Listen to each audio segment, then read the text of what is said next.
Good morning. Good morning. My name is Desiree, and I'm your lay worship leader for today's service.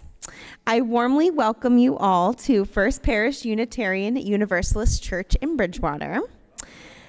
This week, Reverend Rosemary is leading our service. Our ushers are Sam Baumgarten and David Page, and our coffee hour is hosted by Claudette. Also, our altar flowers, these were provided by you, right, Heather? Yes.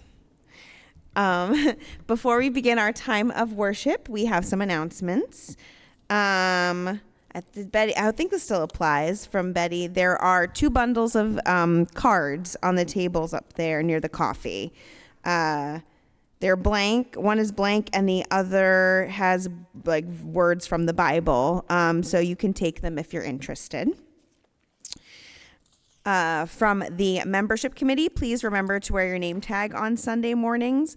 Let's show our welcome to everyone. And if you need a name tag, you can talk to Debbie. There is a No Thrones, No Crowns, No Kings rally on Saturday, March 28th from 10 a.m. to 12 p.m. in Bridgewater Center. So hope you guys will join us for that. And then I want to invite Jenny if she's here. No? Okay, then Kat, I guess, to give a stewardship update.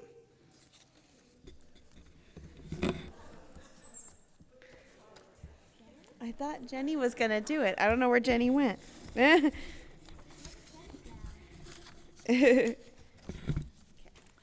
morning. This is going to be on the fly. So our goal is 165,000. At last count, we were nearing 100,000. That is amazing, but we still have a long way to go. And I think next week is our quote unquote deadline. So I'm sure we can beat that. Thank you all very much. Okay. First Parish Bridgewater is a welcoming congregation. Love is the power that holds us all together. We live our faith values by welcoming all people with love and open hearts. No matter who you are, no matter who you love, and no matter where you are on your spiritual journey, you are welcome here. If you're joining us for the first time today, we welcome you to share in our worship today as your whole self. We also encourage you to fill out the guest book at the back of the sanctuary. For newcomers joining online, please see the sign-up link that'll be posted in the chat. And for those of us joining worship in the sanctuary, let's take a moment and welcome our friends joining us virtually on Zoom this morning. Hi. The recording of the camera is turned off to protect your privacy during the sharing of joys and sorrows. In the event of an emergency, please leave the building through the main sanctuary doors behind you, or should you need a ramp, through the School Street entrance to my left. Thank you for joining us in worship today. Whether you join us in person or via Zoom, your presence creates our beloved community of faith. We will now begin our time of worship with the prelude.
Would Aria please come forward and light our chalice? Please join me in reciting our chalice lighting words. We light our chalice to mark this sacred hour as we gather in this beautiful historic sanctuary, both in body and spirit. We connect to the many generations that have come here to explore the divine. Let us join our hearts and find the holy in our relationship to each other. It is time to share worship together. Please rise in body or spirit and join our voices for the affirmation of our covenant. Love is the spirit of this church, and service its gift. This is our great covenant, to dwell together in peace, to speak the truth in love, and to help one another.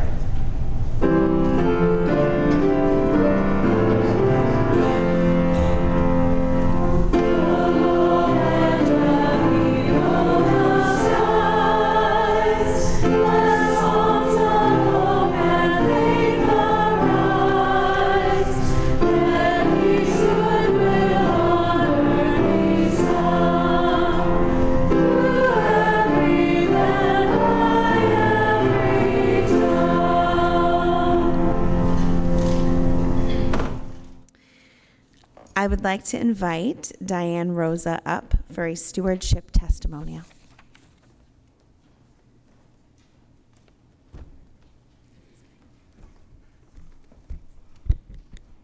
Hello.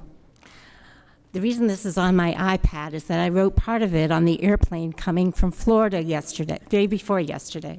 So anyway, this is what I wanted to tell you. More than 20 years ago, I retired after a teaching career in the Bridgewater school system. I was lucky to be part of a small kindergarten through grade 8 district with fewer than 70 teachers. We were truly inclusive. We supported one another through both good times and bad. We recognized the best in each other and fostered growth, not only in our students, but within our staff as well.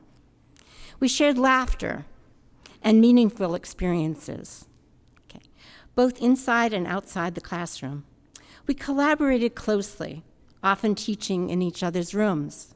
Together, we organized fundraisers and activities to benefit students. We made it a priority to care for every child, especially those who were struggling or came from difficult circumstances. We stood up for our schools, attending town meetings to advocate for the budget. We even traveled together on school buses to join thousands of Massachusetts teachers in Boston on the Boston Common, and we rang school bells to advocate for the budget passing for the state. Our faculty wasn't just a group of educators, it was a true community. A few years into retirement filled with traveling, skiing, sailing, and time with family and friends, I began to feel that something was missing. I still saw my former teaching colleagues often, but longed for that sense of belonging, that sense of community. I spent some time reflecting on where I might be able to find that, and realized the answer was a church. Although I had been raised in the Episcopal faith, it no longer felt like the right fit for me, neither spiritually nor in terms of my political and environmental values. I was searching for something deeper, something more aligned with who I had become. My daughter Kate, and you may not know this, but she had joined First Parish when she was a student at Bridgewater State University. She signed the book, her name's in the book. And so I decided that that might be a place that I wanted to try next. So one early fall Sunday morning, I stepped into the vestibule and heard the choir rehearsing. And I poked through the door, and Denise noticed me, and she asked if I was an alto or a soprano. Of course, right? And so I came down and picked up the book and started to sing. Bingo! I started to become a member of the choir. Then Reverend Anita took the pulpit, and between Denise's music and Anita's sermon and the warm fellowship I felt at coffee hour, my choice was made. I joined the choir and became a member of First Parish Church in Bridgewater. First Parish has also warmly welcomed my grandchildren, Val and Gil. One Thanksgiving, as we drove past the church on our way to pick up his mom and dad, my grandkids' mother and father, Gil noticed that there were cars in the parking lot, and he asked why. And I said, well, they were celebrating Thanksgiving. And he wanted to know, how come we weren't invited? And, why weren't we going to the First Parish Thanksgiving instead of doing it with family? So you have become our family.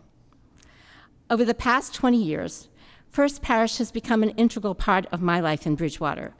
My friendships here extend beyond Sunday mornings. In these challenging political times, this church provides not only a place of shared values, but a deeply personal sanctuary for all of us.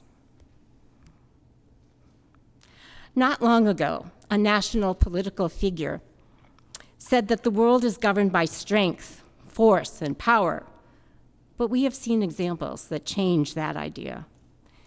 The ordinary people of Minnesota standing together, protecting and supporting one another with courage and compassion. That is what First Parish represents. The people of First Parish come equipped not with force, but with music, hugs, prayers, casseroles, soup, greeting cards, phone calls, invitations, rides, and above all, acceptance. This church is a community.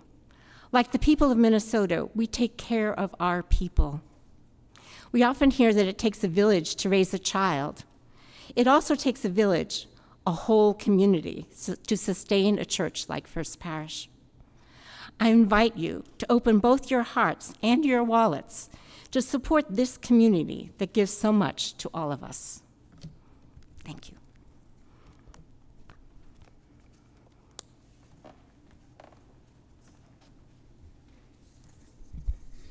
Thank you so much, Diane. Fresh off the plane. Lucky us. It's good to have you back. Our opening words this morning are by Evan Carville-Zemer, titled Our Souls Speak Spring. If we lived in another climate, our souls might speak other languages. We might speak oasis or permafrost, dry season or monsoon. But our souls speak spring. Our souls speak green shoots pushing through last year's leaves. Our souls speak flower buds stretching to the sun. Our souls speak mud puddle and nest building, damp earth and worm castings, tiny green leaves and frog choruses. We speak spring because spring sings in us.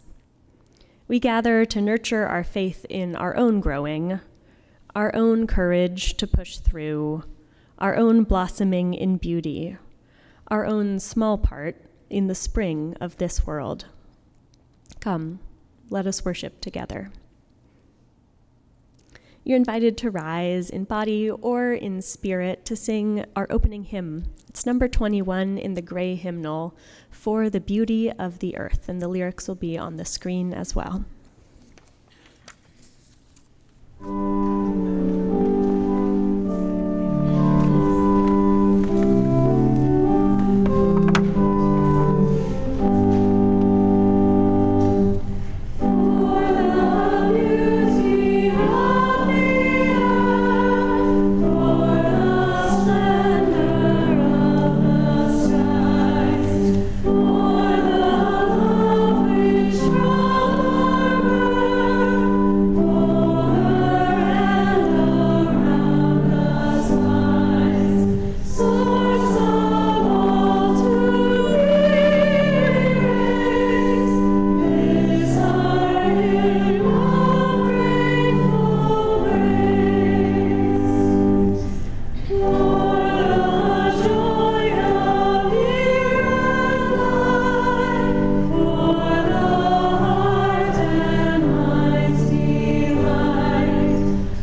Now is the time in our service for the sharing of joys and sorrows, those matters of great personal significance that touch our families and loved ones.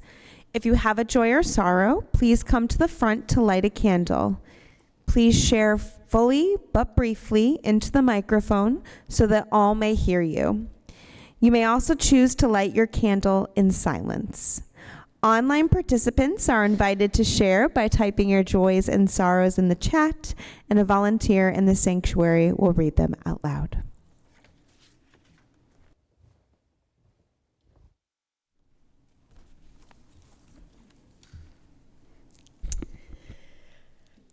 Each week we bring the joys and sorrows of our busy, complex lives to this community. We also each hold them in our hearts, those that might be too tender to share or aren't yet articulated, and we honor those as well in this time. I'd like to invite us into a little embodied prayer today. We do this every so often. And it's been a heavy week of news after another heavy week of news after the one before that. And sometimes it's nice to get out of our heads and into our bodies. So I'll invite you to place your hands on your heart, or however close your hands reach to your heart, and offer yourself some love. Check in with yourself. How am I doing? How is my heart today? And then we'll extend our arms forward out to our community. I invite you to look around at your community, offer one another support and love for all they're carrying. And then we'll extend our arms way up and out to the world, sending our good, justice-focused love out into the world in hopes of healing. And then we'll come back to heart center, bringing that love back to ourselves, listening to our own hearts. I'll do this silently 3 times, and you can follow with me, or you can go at your own pace. Or if there's a position that feels really meaningful to you today, maybe your heart needs a lot of care, you can stay in that position as long as you like.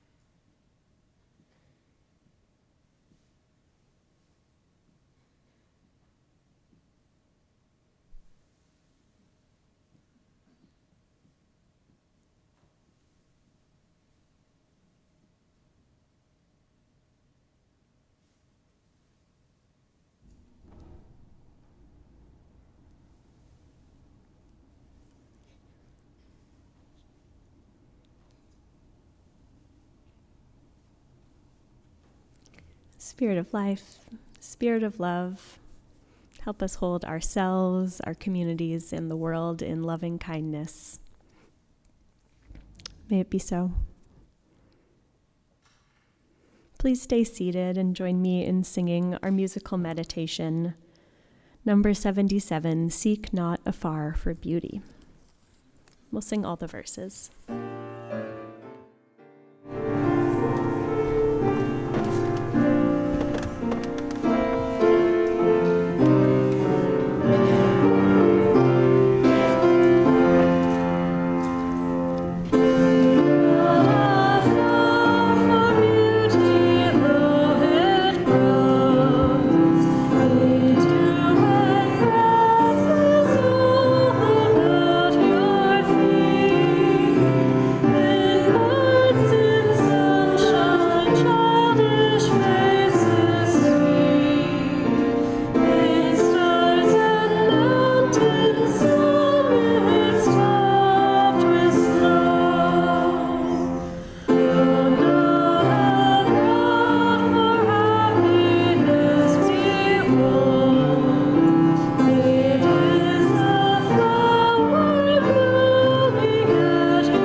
Our reading today is from Christine Slocum.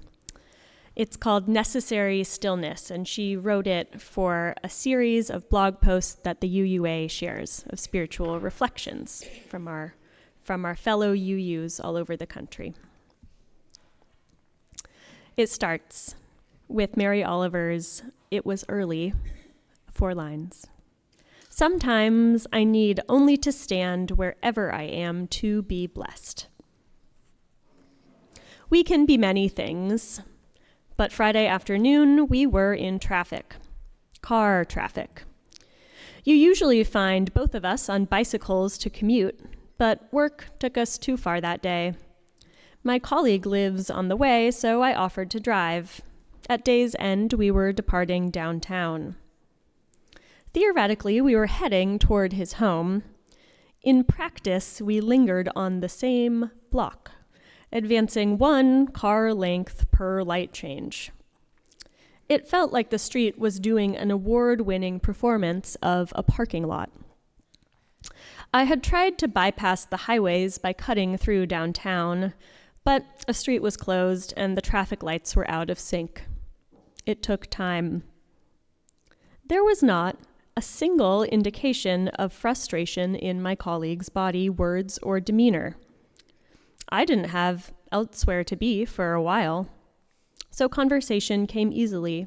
I enjoy his companionship. At the same time, I felt guilty for how long it was taking. Reflecting on the experience, I realized I wasn't impatient for impatience's sake. It was more that I feel almost a moral obligation towards advancement. It's all progress, improvement, efficiency, the next thing. It's capitalism, it's white supremacy, it's deeply and viscerally internalized cultural ethic toward forward momentum. It permeates my entire perspective. My discomfort was the dissonance of failing to meet that expectation. There I am, present in necessary stillness, and my body tingles with a version of the same anxiety I feel when I sense my career is stagnating or I'm failing to become better in all the ways our society suggests we should. Miles per hour or milestones per lifetime. It all feels the same. When I could be present in the moment, sitting in the car, relaxing my sense of obligation towards speed. That let me recognize the true experience, good company, conversation. Connection makes life rich. This mindset toward progress sets me up to miss it. What other circumstances am I failing to recognize when I don't embrace the necessary stillness? What else am I failing to see that the need to exist in the moment is a required part of whatever journey I'm taking? What else am I failing to understand that maybe life doesn't have to be ever upward in order to be well lived?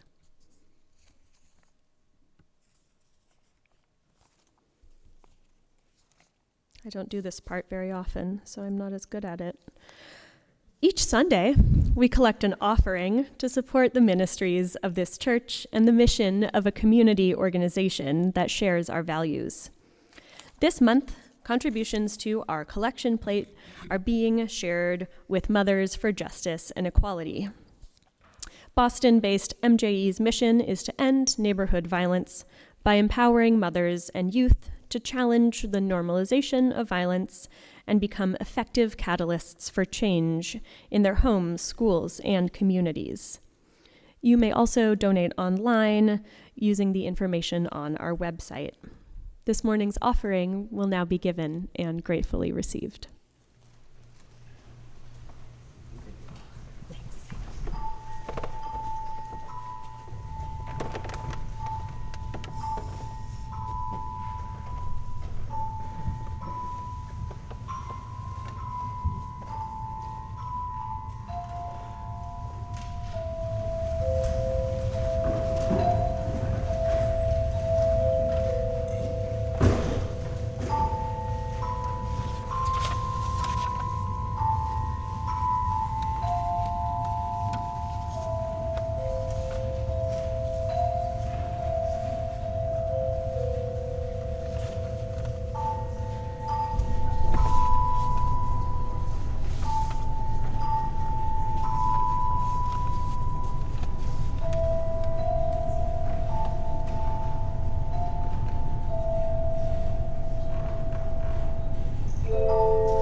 Thank you so much, Tone Chimes.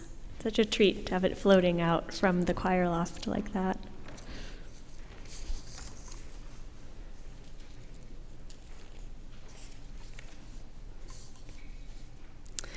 Lately, I've been trying to do something that a therapist told me to do about 5 years ago. She said, just keep your feet where you are. You don't need to look ahead. You don't always need to be thinking back, what if you tried? Instead, to have your feet right under you in this moment where you're located. When I came across our reading today about the spiritual value of sitting in traffic, I was a little skeptical, but feet where you are. Okay. In our congregations and in our world, we are focused a lot on forward momentum because it's useful imagery. That sense of progress, that sense of moving together somewhere better in the world allows us to form movements for social change. It allows us to grow as people, to grow in relationship with one another. But sometimes, maybe, we can be suspended in stillness instead. I think it's an intuitive thing to know when is a time to be still or to find a stopping point, a balance point. My dog is too intuitive, perhaps, very anxiously in tune with her emotions, and sometimes we're on a walk and she locks her feet in. She says, no more forward motion. We are not going anywhere. I will not be moved. And so I try to drag her forward, and then I ask her to sit, and when none of that works, I just give up and we go home, and everything is actually just fine. That's what she needed to do today. I've been thinking about this spring equinox a lot.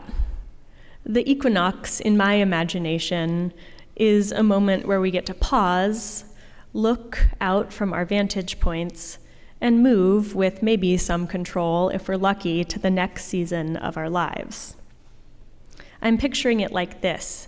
Have you ever seen a kid on a swing set trying to go all the way around?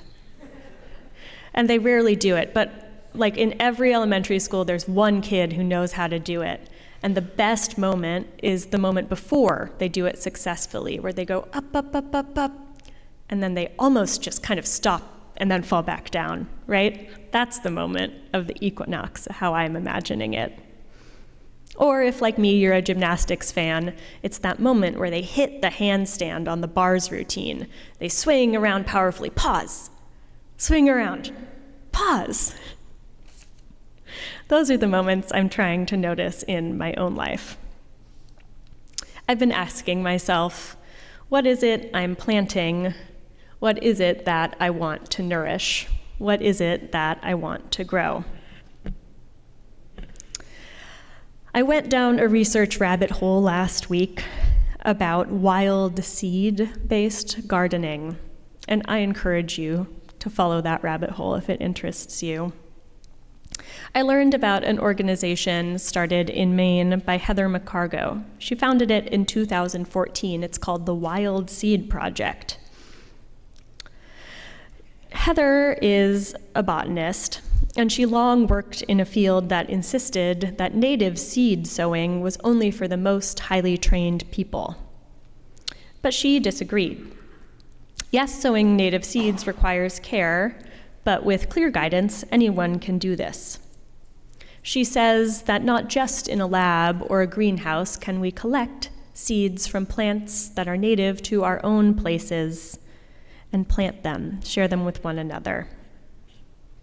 She founded the organization in response to an enormous opportunity. If home gardeners like me, really new ones, could learn to sow seeds of native species and grow gardens that were ecologically supportive, maybe we could restore habitat and biodiversity in our own backyards. Wild plants, those that aren't cultivated in a greenhouse, that tend to be all the same don't have as much biodiversity. Wild plants are losing out right now as our climate crisis intensifies. But these plants have supported us. They've supported life on Earth for thousands of years. And so Heather has kicked off this movement of citizen ecologists taking collective action to restore our ecosystem. I got excited about this without reading the how-tos. So yesterday I went to a greenhouse and I said, "Hello, I would like a mix of native wildflower seeds that I can throw in my backyard." And they said, "Oh, we don't have those. It's a little more complicated than that." You see, the Wild Seed Project suggests this process. In the fall, people from all over gather seeds. They harvest them from the native plants in their neighborhoods. And then in early winter, which was 4 months ago, people buy these seeds and they do winter sowing. Seeds, native plants to this climate, do well in this climate in the winter. Doesn't that make sense? It's shocking news to me. So the seeds do better when they go through a process of freezing and thawing under that blanket of snow we had for a couple months this winter.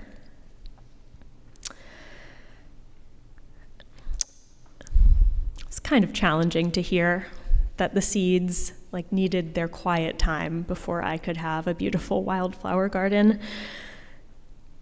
But I like these instructions as a way to engage in a slow process of growing new things in our communities, in our lives. Think far ahead. What's a goal you have? What will help you grow that goal? Grow those things this year, those plants. Then collect what those plants have produced. Seeds. Maybe let those seeds lie dormant for a while. That's how they do best in the ecosystem, after all. And then, in the spring, notice them, tend to them, and the cycle goes on. As good as this metaphor is, I was glad to hear you can cheat native gardening. You can just put the seeds in your refrigerator on a damp paper towel and fake out winter. Just pretend it's winter in your own refrigerator. So that's what I plan to do when my seeds arrive in 8 to 10 business days. I did order them. And then I'll tend to them outside. I'll put them in little pots. I'll try to establish them, and we'll see how they do. Some plants that I've heard do well here are yarrow and aster, milkweed for the butterflies, red columbine for other pollinators, gray goldenrod for those places that get a lot of road salt, and fall sneezeweed, which allegedly I shouldn't be allergic to. I'm looking forward to planting this garden, to seeing how it grows. But I've told that these native perennials might take a few years to establish, like most good things actually do. This is the work. This is the work of growing community. It's the work of community organizing. It's the work of hanging in that moment of balance before motion sweeps us off our feet, honoring the stillness, honoring the change in the seasons, the turning of the year, and letting ourselves not know what might grow. As Mary Oliver says, sometimes I need only to stand wherever I am to be blessed. Blessed be, and amen. We'll sing our closing hymn now. 1068, Rising Green. It's in your teal hymnal, and the words will be up front.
As we leave this place, let's honor those moments of balance and stillness in our lives.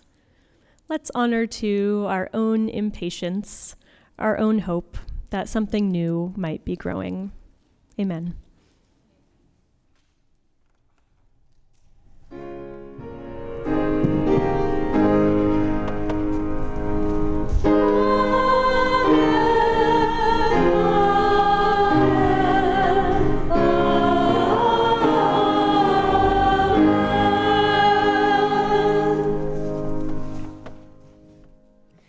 Would Aria please come forward to extinguish our chalice? And please join me in our chalice extinguishing words. We extinguish this flame, but not the light of truth, the warmth of community, or the fire of commitment. These we carry in our hearts until we are together again.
Our time for worship has ended, but our time of fellowship now begins. If you'd like to stay for coffee hour, please make your way to the upper parish hall. The ushers will assist you in using the elevator as needed. If you are participating in the UU Journey class, it's going to start at noon in the office.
Here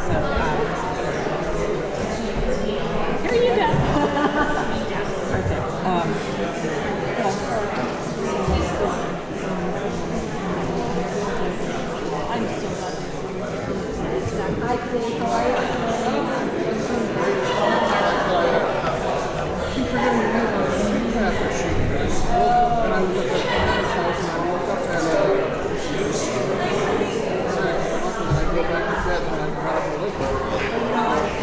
go.